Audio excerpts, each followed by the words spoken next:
Assalamualaikum dan selamat pagi pada semua murid 1RK2.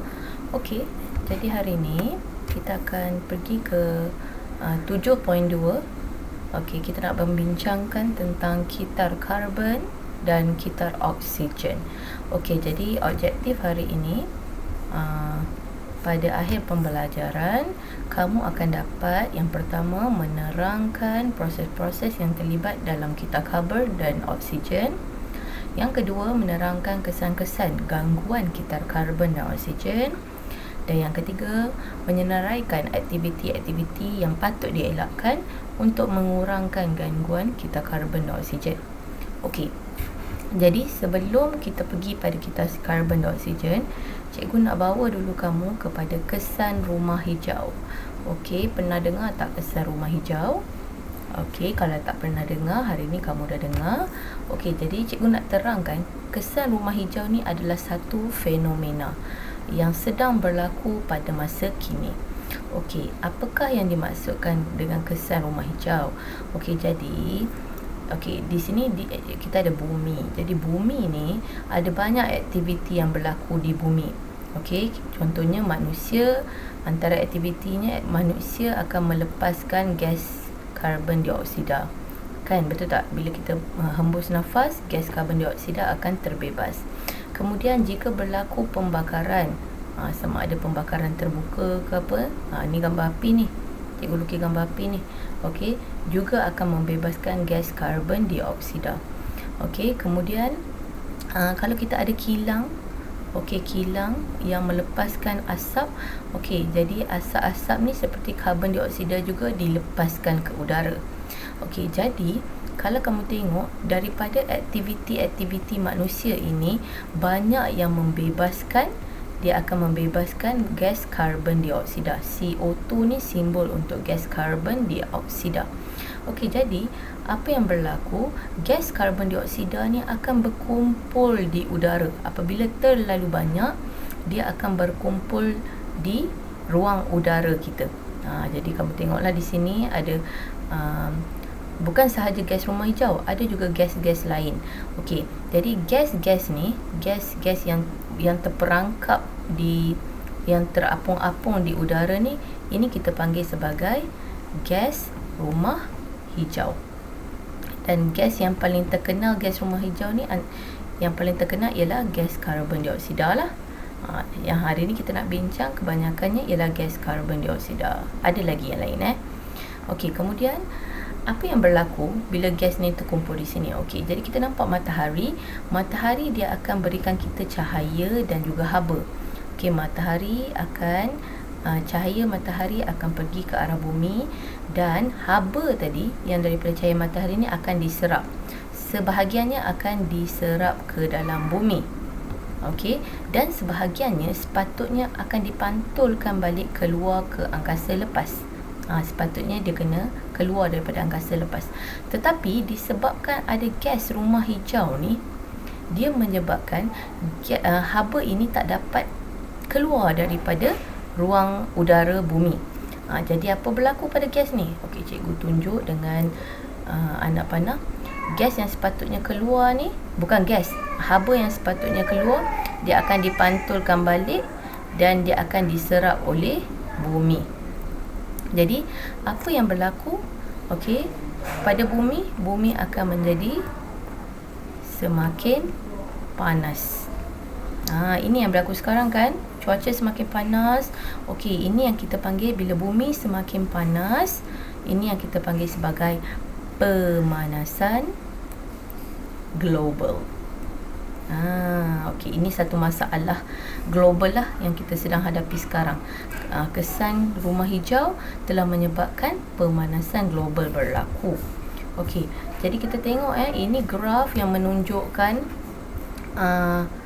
Global Land Ocean Temperature Index. Okey, daripada dia menunjukkan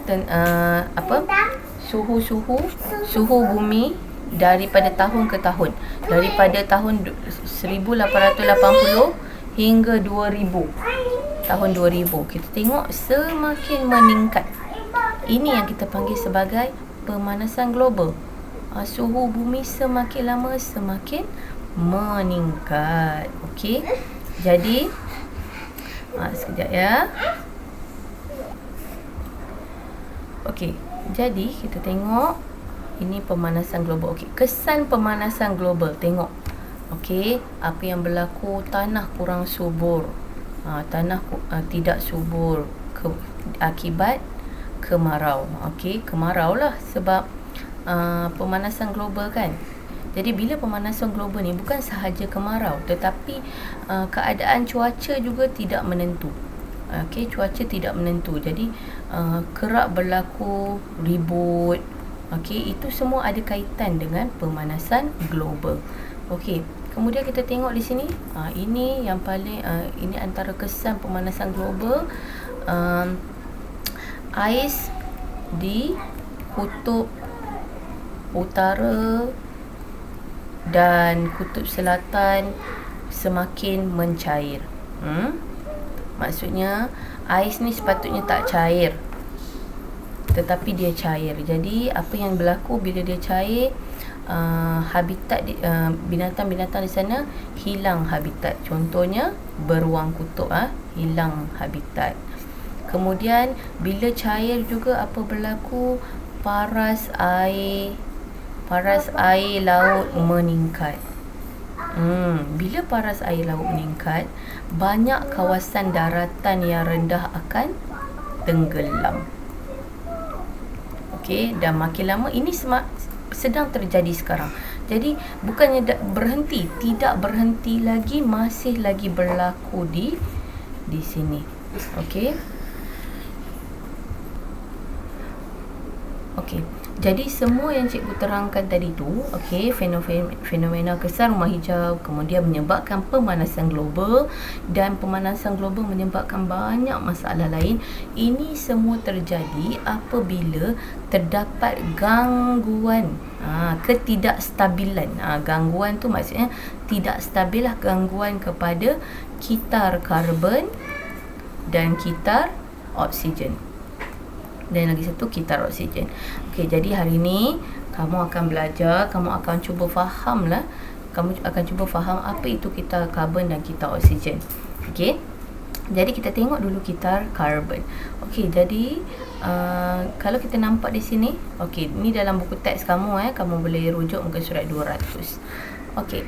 Jadi apakah kitar karbon? Kitar yang mengekalkan kandungan karbon dioksida dalam udara dengan mengambil karbon dioksida dari udara dan mengembalikannya semula ke udara secara berterusan.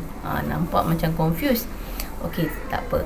Jadi bila kitar karbon ni, kamu nampak perkataan karbon ni maksudnya karbon dioksida lah. Okey, antaranya ialah karbon dioksida. Jadi kitar karbon ni dia adalah satu proses semula jadi yang berlaku di bumi.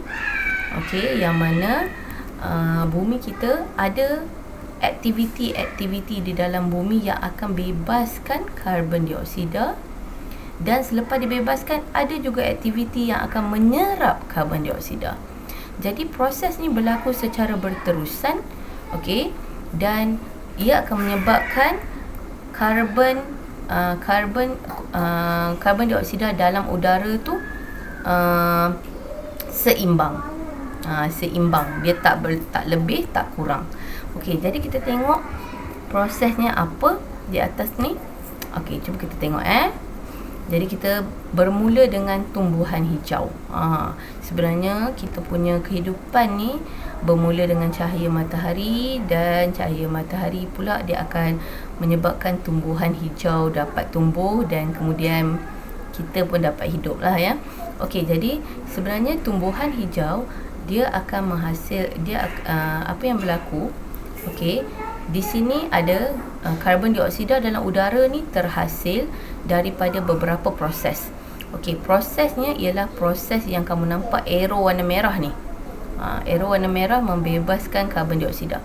Jadi respirasi daripada tumbuhan. Tumbuhan juga dia buat respirasi. Bahagian lain tumbuhan dia buat respirasi membebaskan karbon dioksida. Respirasi oleh haiwan juga membebaskan karbon dioksida. Kemudian perebutan organisma mati juga membebaskan karbon dioksida. Pembakaran bahan api, pembakaran terbuka ke, asap kereta ke, kemudian kilang ke, keluarkan asap, semuanya dia gunakan bahan api, jadi dia membebaskan karbon dioksida. Kemudian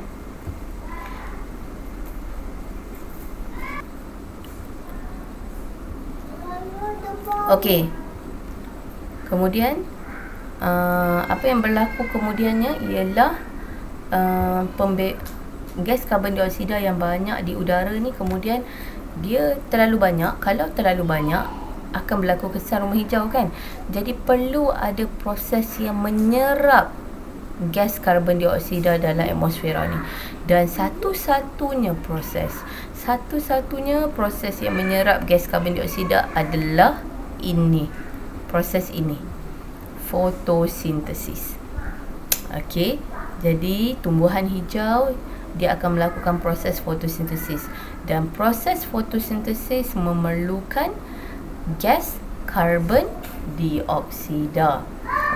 Kalau kamu masih ingat, kita pernah belajar dulu waktu, bukan dengan cikgu lah waktu bab 2. Proses fotosintesis. Dia apa yang berlaku? Kita perlukan air dan juga karbon dioksida. Kemudian akan menghasilkan glukosa. Glukosa. Kemudian dia akan juga menghasilkan gas oksigen. Inilah kita tengok di sini. Nampak tak?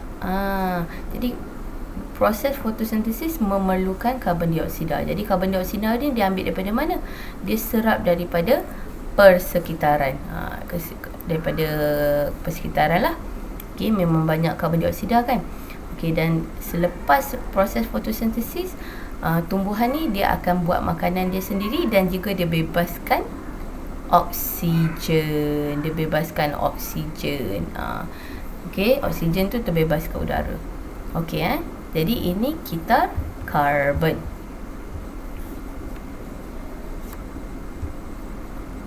Sekarang kita tengok pula kitar oksigen. Kitar oksigen ialah kitar yang melibatkan pengambilan oksigen daripada udara dan mengembalikan oksigen semula kepada udara secara berterusan. Maksudnya sekarang ni kita bincang pasal gas oksigen pula. Tadi kita dah stop dekat mana sini. Tumbuhan hijau dia akan membebaskan oksigen. Selepas fotosintesis dia akan bebaskan oksigen. Jadi ada oksigen dalam udara. Kemudian oksigen ni perlu diambil oleh aktiviti lain lah, supaya dia diserap, supaya kandungan oksigen tu maintain 21% dalam udara. Jadi antara proses-proses yang menyerap oksigen ialah respirasi. Kita belajar bab 2, respirasi ni macam mana? Respirasi ni kena glukosa tambah dengan oksigen, dia akan menghasilkan tenaga. Kemudian dia akan menghasilkan karbon dioksida dan juga akan menghasilkan air. Ingat balik yang ni Jadi gas respirasi memerlukan oksigen, dan selepas tu dia akan bebaskan karbon dioksida. Kemudian proses lain yang memerlukan oksigen ialah pembakaran, pengaratan besi, kemudian juga respirasi oleh binatang. Kemudian apa yang berlaku selepas proses-proses ini? Respirasi, sekali lagi dia akan, selepas berlaku respirasi dia keluarkan karbon dioksida. Selepas pembakaran keluarkan karbon dioksida. Kemudian selepas respirasi tumbuhan keluarkan karbon dioksida. Pengaratan tak keluarkan karbon dioksida lah. Ini tak ada karbon dioksida dibebaskan. Jadi sekarang ni gas karbon dioksida pula lebih banyak dalam udara. Sekarang selepas tu siapa yang menyerap gas karbon dioksida ni? Jadi dia pergi balik kepada kitar karbon tadi. Kitar karbon tadi yang akan menyerap gas karbon dioksida ni adalah hanya satu saja proses, fotosintesis. Okey. Jadi nampak tak kepentingan tumbuhan hijau tu kepada kita. Jadi sekarang ni kalau kita tengok orang tebang pokok, sebenarnya itu sangat tidak bagus, sebab bila tebang pokok, tumbuhan hijau kurang. Bila tumbuhan hijau kurang, siapa yang nak menyerap gas karbon dioksida yang banyak dalam udara kita ni? Sebab setiap hari berlaku pembakaran. Setiap hari kita melakukan respirasi. Binatang, manusia, tumbuhan melakukan respirasi. Jadi banyak gas karbon dioksida dalam udara. Jadi kita perlukan lebih banyak pokok untuk menyerap gas karbon dioksida ni. Alright? Okey. Jadi antara langkah-langkah yang kita semua, masyarakat sebenarnya tak boleh seorang diri lakukan. Semua kena berganding bahu buat adalah yang pertama, kita kena cegah pembalakan haram. Kerana bila ada pembalakan haram, pokok berkurang. Bila pokok berkurang, maksudnya apa berlaku? Kita akan kurang pembekal oksigen. Kita perlukan oksigen kan? Kita kurang pembekal oksigen, dan juga akan meningkatlah gas karbon dioksida dalam udara. Sebab oksigen, pokok sahaja yang menyerap gas karbon dioksida dalam udara. Nampak? Sekarang ni kita karbon dan oksigen telah terganggu jika kita membuat pembalakan haram. Okey, yang kedua, mencegah penggunaan racun serangga yang berleluasa. Okey, racun serangga ni dia akan bila kita gunakan, dia akan mencemarkan udara dan juga dia akan mencemarkan tanah. Okey, jadi dia akan mengganggu kita karbon. Kemudian yang ketiga yang kita boleh lakukan ialah menanam semula pokok. Okey, jadi kawasan-kawasan yang dah ditebang ni kita boleh buat satu program. Okey, masyarakat lah. Kalau di sekolah kita boleh buat program tanam semula pokok di sekolah. Kawasan-kawasan yang kita nampak macam gondol kan, supaya adalah pembekal oksigen dan juga ada juga penyerap karbon dioksida dalam komuniti kita. Dan yang keempat, tidak melakukan pembakaran hutan, okey, ataupun pembakaran terbuka di rumah. Kurangkan, sebab bila pembakaran hutan, pembakaran oksigen, dia akan menyebabkan pembebasan gas karbon dioksida yang banyak. Jadi ini akan menyebabkan pokok kena ada lebih banyak dan bekerja keras untuk menyerap karbon dioksida tersebut. Yang kelima, mengelakkan pembebasan asap kenderaan yang berlebihan, kerana asap kenderaan juga ada gas karbon dioksida. Okey, jadi kalau nak buat benda ni, yang pertama, apa kita boleh lakukan untuk elak asap kenderaan yang berlebihan? Kita boleh carpooling atau berkongsi kereta. Kongsi kereta untuk ke tempat kerja. Okey, kalau tempat kerja sama, boleh kongsi kereta. Kemudian boleh naik kenderaan awam. Okey, jadi bila kita naik kenderaan awam, apa yang berlaku? Kita kurang guna kenderaan, jadi gas yang dibebaskan tu akan berkurang. Okey, itu saja untuk hari ini. Cikgu harap kamu faham. InsyaAllah cikgu akan bagi tugasan dalam grup kita nanti. Assalamualaikum. Bye.